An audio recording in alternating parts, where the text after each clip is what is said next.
এই জায়গা থেকে তিনি আবার উস্কাতে চাইছেন বাংলাদেশের গণতন্ত্রকে, বাংলাদেশের মোল্লাতন্ত্রকে, যে এই ওসমান হাদি বা বলা ভালো নাম না করে তিনি বলেছেন ওই ছেলেটা যে খুন হয়েছিল সে তার গোটা ঘটনা জানি, কারা খুন করিয়েছিল।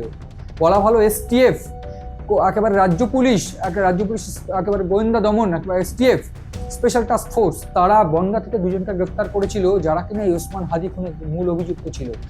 এরপর তিনি গত দু একদিন আগে বলে বসেছেন যে আমরা জানি কারা খুন করিয়েছিল। বাংলাদেশ থেকে একটা বড় খুনিকে এসটিএফ অ্যারেস্ট করেছিল জেনে রাখুন। তারপরে হোম মিনিস্টার নিজে আমাকে ফোন করে বলছেন आप थोड़ा आपको बंगाल पुलिस को बोल दो ये बात बाहर में नहीं कहने के लिए। কাকে দিয়ে খুন করিয়েছিলেন, কার কার নাম বেরিয়েছিল, আমি এখনো নামটা বলছি না ভদ্রতা করে, বাংলাদেশের লোক উত্তাল হয়ে যাবে। আজ গভর্নমেন্ট চেঞ্জ হলেও মনে রাখবেন আমি তো সবটাই জানি। আমার হৃদয়টাই একটা কথা ভান্ডার, তথ্য ভান্ডার।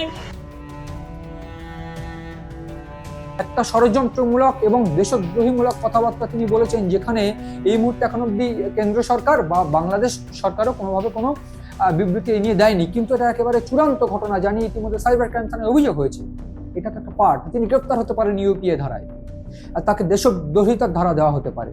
অন্যদিকে তার দল, তার সাধের দল 1998 সালে কংগ্রেস থেকে বেরিয়ে এসে যে দল তিনি তৈরি করেছিলেন, সেই দল এইবার পতনের মুখে। পতন একেবারে অবশ্যম্ভাবী। আমরা দেখেছি গতকাল কি হয়েছে। ঋতব্রত বন্দ্যোপাধ্যায় 58 জন এমএলএকে নিয়ে একেবারে বিরোধী দলনেতা কে হবেন তা নিয়ে বৈঠক করে নিজে বিরোধী দলনেতা হয়েছেন, তাকে মনোনীত করা হয়েছে।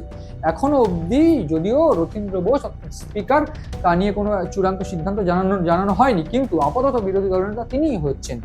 এই জায়গা থেকে একদিকে স্বাক্ষর দুর্নীতি বা সই জাল কেস, তার একেবারে ভাইপো বা অভিষেক বন্দ্যোপাধ্যায়ের বিরুদ্ধে তাকে চেপে ধরেছে, অন্যদিকে শিক্ষা নিয়োগ দুর্নীতিতে তার বিরুদ্ধে ইডি তাকে সমন করেছে, তার বাড়ি ভাঙার নির্দেশ দেওয়া হয়েছে। এইভাবে যখন তাকে ঘিরে ফেলা হচ্ছে, তার ভাইপোর বিরুদ্ধে সরব হয়েছেন এই 58 জনের একেবারে সিংহভাগ। তারা বলছেন অভিষেক বন্দ্যোপাধ্যায়কে মানি না।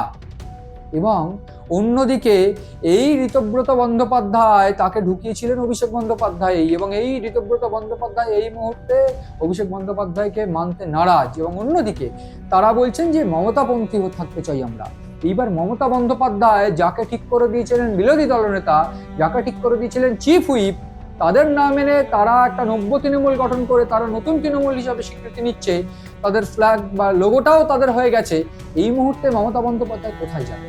তারা এই মুহূর্তে মমতা বন্দ্যোপাধ্যায় কার্যত একেবারে ভেঙে পড়েছেন, ধসে পড়েছেন। সেই পুরনো কথা মনে করছেন, যেটা এই মুহূর্তে মাননীয় মুখ্যমন্ত্রী শুভেন্দু অধিকারী বলেছিলেন কয়েক বিরোধী দলনেতা থাকাকালীন, যে দলটা থাকবে না, উঠে যাবে দলটা।